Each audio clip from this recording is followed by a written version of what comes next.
நாளைக்கான வீடியோ தாங்க வந்திருக்கு. வீடியோ வந்து சூப்பரா இருந்துச்சு அப்படின்னு தாங்க சொல்லணும். நம்ம கண்மணி வந்து பயங்கரமா பிளான் போட்டு கல்யாணத்தையே நிப்பாட்டுறாங்க அப்படின்னு தாங்க சொல்லணும். ஆனா அதுக்குள்ளேயே வேற ஒரு பிளான் போட்டு நம்ம விஜய் இருக்காங்கல்ல, அவங்க கடைசியில வந்து மணப்பெண்ணா வந்து மாறுறாங்க. அதெல்லாம் பார்க்குறக்குமா சேனலை மட்டும் மறக்காம லைக் அண்ட் சப்ஸ்கிரைப் மட்டும் பண்ணிருங்க. ஃபர்ஸ்ட் எடுத்த உடனேயுமே வந்து நம்ம இவர் இருக்கார்ல, கார்த்தி வந்து மேலே வந்து குடிக்கிறதுக்காக போயிருக்காருல, அதை போய் வந்து நம்ம மாறன் வந்து தடுக்கிற மாதிரி தான் காட்டுறாங்க. டேய் என்னடா பண்ணிக்கிட்டு இருக்க? விடிஞ்சா கல்யாணத்தை வச்சுக்கிட்டு இப்போ வந்து சரக்க போடுறேன்னு சொல்லிட்டு இருக்க. இங்கே பாரு இதெல்லாம் தேவையில்லை அப்படிங்கிற மாதிரி சொல்கிறாங்க. ஏய் மாறா, சும்மா கொஞ்சம் தான் மாறா, லைட்டாக தான், அளவோட தான் அப்படிங்கிற மாதிரி சொல்கிறாங்க. அதெல்லாம் ஒன்றும் வேண்டாம், நீ கல்யாணம் முடிச்சதுக்கப்புறம் நீ என்னன்னாலும் பண்ணிக்கோ, இந்த கல்யாணத்தை நடத்தணும்னு சொல்லிட்டு நானும் வீராவும் வந்து படாத பாடு போட்டுக்கிட்டு இருக்கோம். நீ என்னடானா சரக்கு அடிக்க போகிறேன் அதை அடிக்க போகிறேன்னு சொல்லிக்கிட்டு இருக்க, ஒழுங்கா போடா அப்படிங்கிற மாதிரி சொல்கிறாங்க. டேய் மாறா ப்ளீஸ்டா, கொஞ்சம்டா, எல்லாம் அரேஞ்ச் பண்ணியாச்சு அப்படிங்கிற மாதிரி சொல்லிக்கிட்டு இருக்காங்க. அதெல்லாம் ஒன்றும் தேவையில்லை, நீ ஃபஸ்ட்டு கீழே போ அப்படின்னு சொல்லிட்டு அந்த இடத்துல வந்து கீழே அனுப்பி வச்சிடுறாங்க. அதை வந்து விஜய் வந்து பார்த்துடுறாங்க.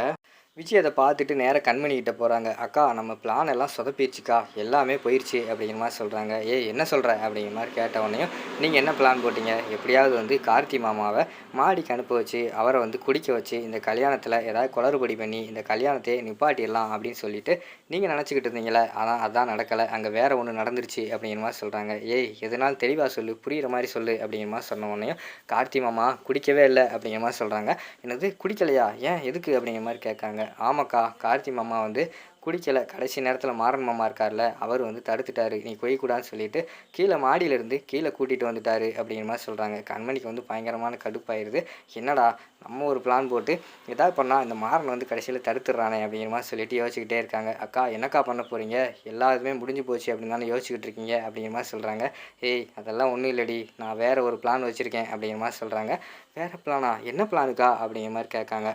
அதுவா? அது வேறு ஒன்றும் கிடையாது. நீ வந்து என்ன நினச்ச, சரக்கு போட்டு மயங்கி போதையில் இருந்தால் தானே கல்யாணத்தை நிப்பாட்ட முடியும்னு நினச்ச. ஆனால் நான் வேறு ஒரு பிளான் போட்டேன். மயக்கம் போட்டால் கண்டிப்பாக அந்த கல்யாணம் நிற்க தானே போகுது, மாப்பிள்ளை இல்லாமல் எப்படி தாலி கட்டுவாங்க அப்படிங்கிற மாதிரி சொல்லிகிட்டு இருக்காங்க. அக்கா என்னக்கா சொல்கிறீங்க? சூப்பரான பிளானாக இருக்கே, இதை எப்படி பண்ண போகிறீங்க அப்படிங்கிற மாதிரி சொன்னோன்னே, கொஞ்சம் வெயிட் பண்ணு அப்படிங்கிற மாதிரி சொல்லிவிட்டு அங்கிட்டு ஒரு பையன் இருக்கான்.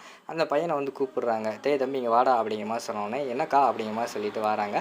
வந்தவொடனே இந்தா இதில் வந்து காஃபி இருக்குது, இதை கொண்டு போய் வந்து நம்ம கார்த்திக் இருக்கார்ல மாப்பிள்ளை, அவர்கிட்ட கொடுத்துரு அப்படிங்கிற மாதிரி சொல்கிறாங்க. அக்கா யார் என்னன்னு எதுவுமே தெரியலையே அப்படிங்கிற மாதிரி சொல்கிறாங்க. சரின்னு சொல்லிட்டு அந்த இடத்துல வந்து கார்த்தியை வந்து காட்டிடுறாங்க. அதுக்கு முன்னாடியே வந்து அந்த காஃபியில் வந்து அவங்க வந்து மயக்க மருந்தை வந்து நிறைய கலந்துடுறாங்க. மயக்க மருந்து கலந்த உடனேயும் இதை குடிச்சிட்டு எப்படி மயக்கம் தானே போட போகிறான் அப்படின்னு சொல்லிட்டு அவங்க வந்து பிளான் போடுற மாதிரி தான் காட்டுறாங்க. சரின்னு சொல்லிட்டு அந்த இடத்துல யோசிச்சுக்கிட்டு இருக்காங்க. அந்த பையனை வந்து கரெக்ட் பண்ணி போய் கார்த்திகிட்ட வந்து ஒழுங்கா அதை கொடுத்துரு, யார் கொடுத்தான்னு கேட்டால் மாறன் தான் கொடுத்தான்னு சொல்லிடணும் அப்படிங்கிற மாதிரி சொல்லிவிட்டு அந்த இடத்துல கண்மணி வந்து சொல்லி அனுப்புகிற மாதிரி தான் காட்டுறாங்க. சரின்னு சொல்லிட்டு அந்த பையன் வந்து போகிறாங்க. அங்கிட்டு பார்த்தா கார்த்தி வந்து ஒரு இடத்துல நின்றுட்டு அவங்களோட ஃப்ரெண்ட்ஸுக்கிட்டலாம் ஃபோன் பேசிக்கிட்டு இருக்கிற மாதிரி காட்டுறாங்க. அந்த நேரத்தில் இந்த தம்பி போனவொடனையும் சொல்கிறா என்ன வேணும் அப்படிங்கிற மாதிரி சொன்னோன்னே, அண்ணே டீ குடிங்கண்ணே அப்படிங்கிற மாதிரி சொல்கிறாங்க. டேய் நான் தான் டீ யார்ட்டையுமே கேட்கலையே, யாரா அவன்கிட்ட டீ கொடுத்து விட்டா அப்படிங்கிற மாதிரி சொன்னோன்னே, மாறனன் தான் கொடுத்து விட்டாரு, உங்களை குடிக்க சொன்னார் அப்படிங்கிற மாதிரி சொல்கிறாங்க. ஓ அவனா? இந்நேரம் நான் சரக்கு அடிச்சுட்டு ஃப்ரெண்ட்ஸு கூட ஒரே என்ஜாயில் இருந்திருப்பேன். அவன் என்னடானா என்னை சரக்கு அடிக்கக்கூடாதுன்னு சொல்லிட்டு இப்போ பார்த்துக்கிட்டோம்னா எனக்கு டீ கொடுத்து விட்டுருக்கானா, அவனை பாரு என்ன பண்ணுறேன்னு பாரு. சரி என்ன பண்ணுறது, கல்யாணம் நமக்கு தானே, டீயை குடிப்போன்னு சொல்லிட்டு அவர் அந்த இடத்துலேருந்து டீயை கொடுத்துட்றாரு. அந்த தம்பி வந்து போயிடுறாங்க. அது அந்த பக்கம் டீ குடிக்கிறது அந்த பக்கம் நின்று விஜய் அதுக்கடுத்து நம்ம கண்மணி 2 பேருமே நோட் பண்ணிக்கிட்டு இருக்கிற மாதிரி தான் காட்டுறாங்க.